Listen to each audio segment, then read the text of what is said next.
साथियों नमस्कार। आज की इस वीडियो में बहुत ही महत्वपूर्ण विषय के ऊपर चर्चा करेंगे, क्योंकि हजारों नहीं लाखों पेंशनरों के फाइनेंशियल हित से जुड़ा आज का ये मुद्दा है। जी हां दोस्तों, 9 दिसंबर आ रही है और एक बहुत ही महत्वपूर्ण डेवलपमेंट 9 दिसंबर को होनी है, जो कि पेंशनरों के पेंशन बढ़ोतरी के मामले के ऊपर अपनी तस्वीर साफ करेगी। क्या है मामला और क्या डेवलपमेंट होगी, इसको विस्तार से बताएंगे। उससे पहले थोड़ी चर्चा कर लेते हैं 8वें वेतन आयोग के गठन को लेकर के। केंद्र सरकार की तरफ से संसद में साफ इनकार कर दिया गया कि मौजूदा समय में एट प्रेजेंट 8वें वेतन आयोग के गठन को लेकर के कोई भी प्रस्ताव सरकार में विचाराधीन नहीं है।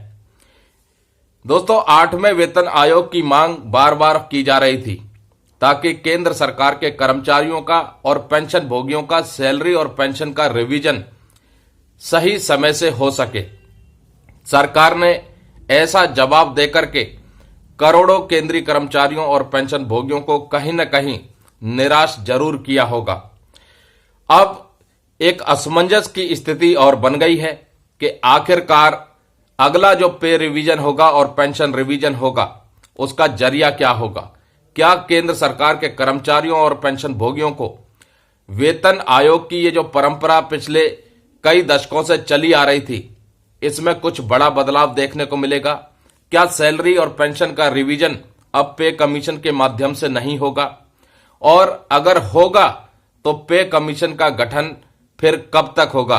क्योंकि सवाल क्लियर था, क्या केंद्रीय बजट तक केंद्र सरकार 8वें वेतन आयोग को लेकर के कुछ बड़ा घोषणा हो सकती है? जिसका जवाब था कि एट प्रेजेंट कोई प्रस्ताव 8th सेंट्रल पे कमीशन के लिए सरकार में विचाराधीन नहीं है। तो साल 2025 का समय रह गया है, 1 साल मात्र ही रह गया है। जो ड्यू डेट है 1 जनवरी 2026 से, उस तारीख से अगला पे और पेंशन का रिवीजन होना है, जिसके लिए कर्मचारी संगठनों की तरफ से मांग रखी गई। तो सरकार ने तो अपना रुख साफ कर दिया है, अब बारी है कर्मचारी संगठनों की, पेंशन भोगी संगठनों की, और वो किस तरीके से और कितनी जल्दी केंद्र सरकार के कर्मचारियों और पेंशन भोगियों के लिए 8वें वेतन आयोग का गठन करवाते हैं। और उसके बाद देखना यह है कि अगर 8वां वेतन आयोग का गठन होता है या फिर नहीं होता है, तो सैलरी और पेंशन का जो रिवीजन होगा वो कितना होगा, किस परसेंटेज के हिसाब से होगा। क्या फिटमेंट फैक्टर के आधार पर जो 7वें वेतन आयोग की सिफारिशें लागू की थी, क्या वही फिर से हमें देखने को मिलेगा? क्योंकि अभी तक तो यही तस्वीर साफ नहीं हुई है कि 8th सेंट्रल पे कमीशन का गठन होगा भी या नहीं होगा। इसलिए अभी से ऐसे अनुमान अगर लगाएं तो कहीं ना कहीं गलत होगा। हालांकि ये जो कर्मचारी संगठन है, इन्होंने मांग रखी है कि जल्द से जल्द 8वें वेतन आयोग का गठन किया जाए। जो national council JCM staff side के सेक्रेटरी हैं शिव गोपाल मिश्रा जी, उन्होंने कैबिनेट सेक्रेटरी दोस्तों एक बहुत बड़ा ओहदा होता है, जिनके माध्यम से कई बड़े बड़े मुद्दे प्रधानमंत्री जी और वित्त मंत्री जी तक पहुंच सकते हैं। और कैबिनेट सेक्रेटरी को उन्होंने पत्र लिखा है और मांग रखी है कि इस 8वें वेतन आयोग के गठन वाले मुद्दे को प्रधानमंत्री जी तक और वित्त मंत्री जी तक पहुंचाया जाए, ताकि इमीडिएट फॉर्मेशन हो सके 8th सेंट्रल पे कमीशन का। बहरहाल कितनी बेसिक पे बढ़ेगी, इसके ऊपर मीडिया में कई तरह की खबरें चल रही हैं। कहीं पर फिटमेंट फैक्टर 2.86 की बात की जा रही है और कहीं पर फिटमेंट फैक्टर 1.92 की बात की जा रही है।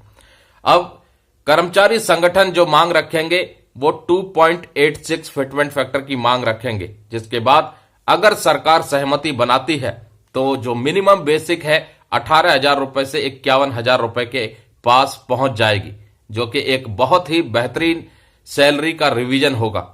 हालांकि सरकार कहां तक सहमत होती है ये तो आने वाले समय में पता चलेगा, लेकिन फिलहाल केंद्र सरकार के कर्मचारियों और पेंशन भोगियों का इंतजार बरकरार है 8वें वेतन आयोग के गठन को लेकर के। अब बात कर लेते हैं दोस्तों, केंद्रीय पेंशनरों के लिए 9 दिसंबर महत्वपूर्ण डेवलपमेंट होने वाली है, क्योंकि एक रिव्यू पिटीशन जो सरकार ने इंक्रीमेंट वाले मामले पर सुप्रीम कोर्ट में दाखिल करी थी, उसके ऊपर सुनवाई होनी है।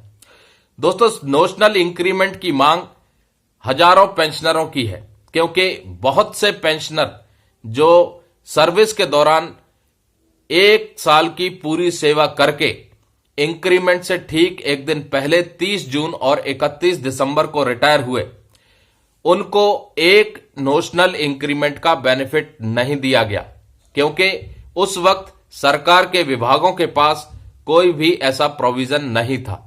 इस मामले के ऊपर रिव्यू पिटीशन जो सरकार ने डाली है, उसके ऊपर 9 दिसंबर को सुप्रीम कोर्ट में सुनवाई होनी है।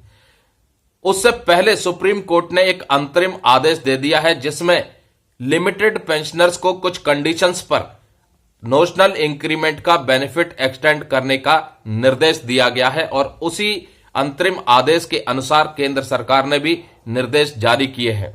लेकिन अभी भी हजारों पेंशनर ऐसे हैं जो इंतजार कर रहे हैं कि उनके लिए भी केंद्र सरकार नोशनल इंक्रीमेंट के ऊपर एक जनरल ऑर्डर जारी करे।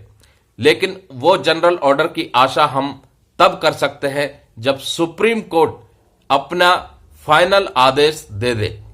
अभी 9 दिसंबर को एक सुनवाई होगी और उसमें नई डेवलपमेंट निकल के आएगी कि आखिरकार इंक्रीमेंट वाले इस रिव्यू पिटीशन पर जो सरकार ने डाली है, उसके ऊपर क्या तस्वीर साफ होती है। उम्मीद यही है कि जो पेंशनर अपनी पूरी 1 साल की सेवा देकर के आए हैं, सुप्रीम कोर्ट उनकी 1 साल की सेवा का फल नोशनल इंक्रीमेंट के रूप में उनको जरूर देगा, क्योंकि अगर नहीं मिलता है तो कहीं ना कहीं ये फाइनेंशियल इनजस्टिस होगा, क्योंकि 1 साल की मेहनत करने के बाद वेतन बढ़ोतरी का लाभ उनको मिलना चाहिए।